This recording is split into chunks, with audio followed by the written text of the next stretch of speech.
लेकिन एक बात तो है, यहाँ पर ये सच्चाई है विष्णु सर, जिसको मानना पड़ेगा। छोड़िए, पाकिस्तान की अपनी दलीलें हो सकती हैं और दुनिया जानती है पाकिस्तान कैसा मुल्क है, लेकिन चीन को आप हल्के में नहीं ले सकते। और अगर एक मुल्क के खिलाफ 4 ऐसे मुल्क आए और दूसरी तरफ एक और ऑकस जैसा गठबंधन हो, तो कुछ तो हासिल किया है उसने, और वो बहुत मुश्किल होगा उसको, इतनी जल्दी तो उसको नहीं आप पार पा सकते।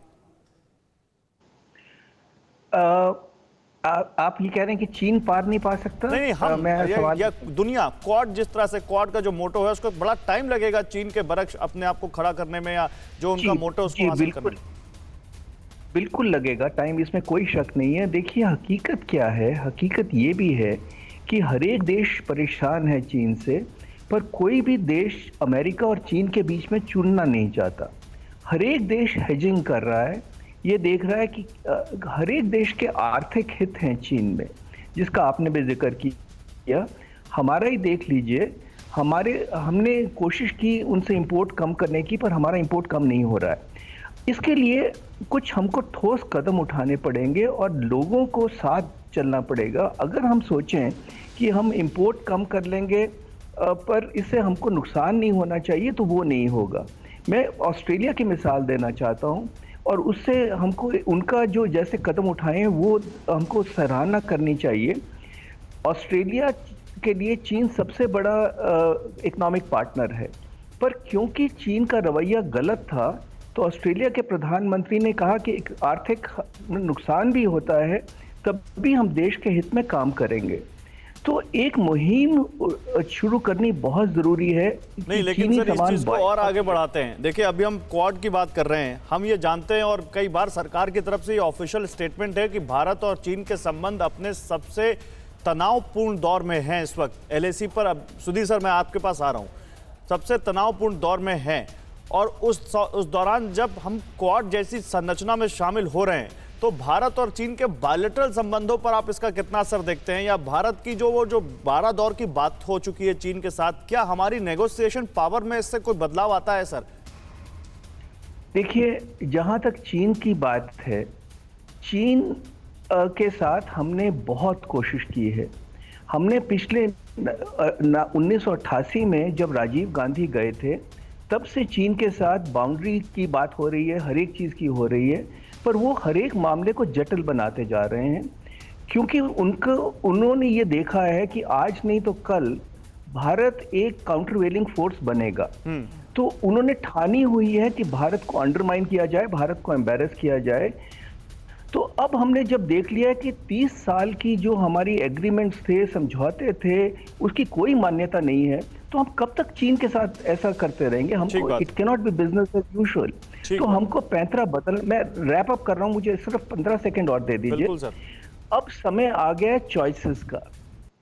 अब हमको कुछ बहुत ठोस निर्णय लेने पड़ेंगे, और क्योंकि हम जो अब न्यूट्रलिटी के लिए या दोनों पक्ष की बात नहीं कर सकते, हमको चॉइस करना पड़ेगा, और या चीन लेड वर्ल्ड ऑर्डर में ज्वाइन करें जिसमें हमारा स्थान नहीं है, या अमेरिका लेड वर्ल्ड ऑर्डर में को स्ट्रॉन्ग करें जिसमें हमारा स्थान है।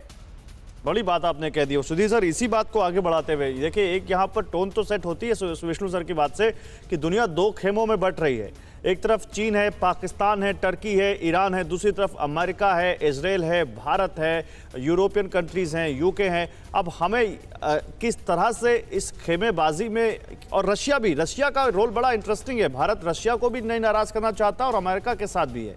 तो ये क्या, जो एक समय था जो भारत का स्टैंड था कि निर्गुट जो भारत का संबंध था कि हमें किसी गुट में नहीं खड़े होना है, वो क्या चीजें, वो जियोपॉलिटिक्स अब चेंज हो रही है इन सभी चीजों की वजह से?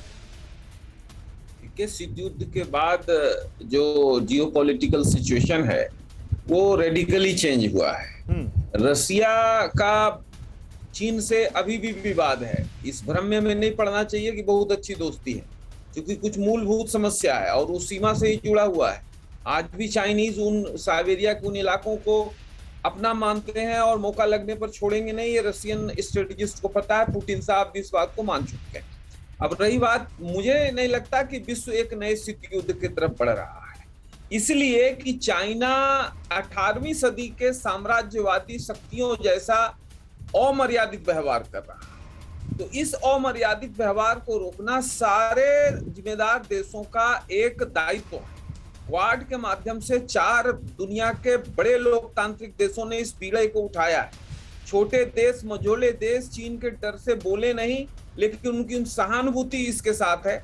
दुनिया में हर कोई, सबसे ज्यादा गरीब लोग कानून की मानना चाहता है। अगर कानून की मानना होती है तो गरीब को उसका सबसे ज्यादा फायदा हम देखते हैं कि एक छोटे इलाके में होता है। वही वैश्विक स्तर पर भी सही है। जो छोटे देश हैं उनको कानून की मर्यादा से ज्यादा फायदा होता है। कानून की मर्यादा बहाल होनी चाहिए, ये क्वाड का एक लक्ष्य है। और चीन को अपनी जिम्मेवारी का निर्वहन करना होगा, अंतर्राष्ट्रीय कानूनों को मानना होगा। अगर चीन ऐसा मान लेता है तो कोई आगे बात नहीं बननी है, लेकिन चीन अगर ऐसा नहीं मानता है तो निश्चित तौर पर एक संघर्ष की स्थिति अगले 20 साल में बनती हुई दिख रही है। और चीन इसमें बहुत ही घाटे में रहेगा, क्योंकि ये टर्की, ईरान और पाकिस्तान, इनके पास कुछ है नहीं, ये सिर्फ सिंबॉलिक हैं। अकेले चीन को लड़ना पड़ेगा और चीन के लिए बहुत ही दुखदायी समय होगा। बिल्कुल।